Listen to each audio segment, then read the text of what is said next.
Sabe, quando a gente abre o Evangelho de Mateus, a primeira coisa que aparece é uma lista de nomes gigante, que parece não fazer muito sentido. Mas e se essa lista for, na verdade, o segredo para entender o livro inteiro? É isso que a gente vai investigar agora. Para muita gente, a reação ao abrir o Novo Testamento é exatamente essa. Nossa, por que começar com uma genealogia que parece tão arrastada? Mas a resposta para isso é, na verdade, bem surpreendente.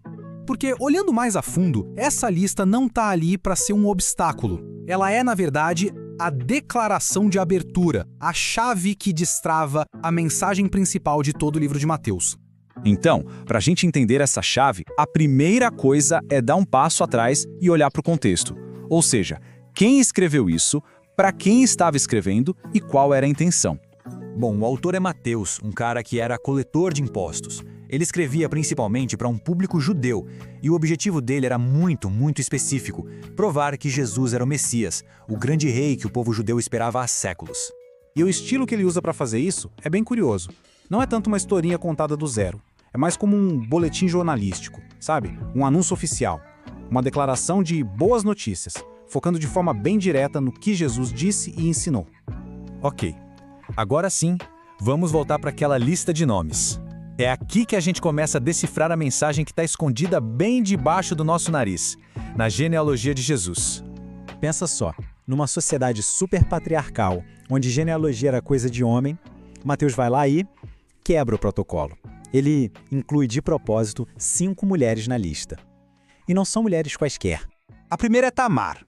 A história dela é bem complicada. Envolve um escândalo familiar pesado, onde ela teve que enganar o próprio sogro para garantir que a linhagem da família não morresse.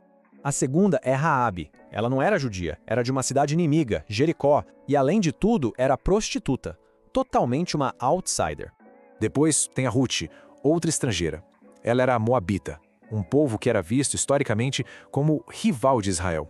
A quarta mulher é tão polêmica que Mateus nem usa o nome dela. Ele a chama de a mulher de Urias, uma referência direta a um dos maiores escândalos da monarquia de Israel, o caso de adultério do rei Davi. E por último, a quinta, Maria.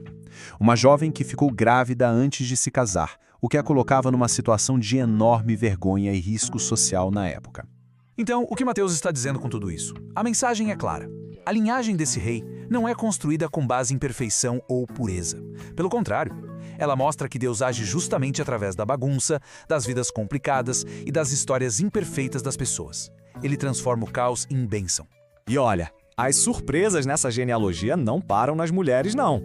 O jeito que José, o pai de Jesus, é apresentado também carrega uma mensagem muito poderosa.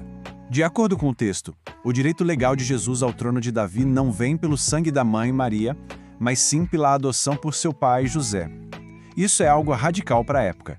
Sinaliza que, neste novo reino que está sendo anunciado, laços de adoção têm o mesmo peso que laços de sangue. E Mateus também faz questão de detalhar o caráter de José. Ele o descreve como o guardião perfeito para esse novo rei. Um homem que era justo, ou seja, seguia a lei, mas também era misericordioso, porque escolheu não humilhar Maria. Ele era prudente, pensava antes de agir e obediente à direção de Deus, mesmo quando parecia não fazer sentido nenhum. Todos esses temas que a gente viu na genealogia, a ideia de um rei conectado aos marginalizados, de um Deus que age de forma inesperada, continuam de forma direta na história do nascimento de Jesus. E logo de cara a gente vê um contraste absurdo. Magos, que eram estrangeiros, gente de fora, viajam uma distância enorme para reconhecer e adorar esse novo rei. Enquanto isso, a autoridade local, o rei Herodes, só vê Jesus como uma ameaça e já começa a planejar sua morte. E a narrativa continua traçando vários paralelos com a história de Moisés. Ambos escapam de um massacre de crianças, ambos passam um tempo no Egito e ambos entregam a lei de Deus num monte. A mensagem aqui é bem direta. Jesus está sendo apresentado como um novo e ainda maior libertador para o povo.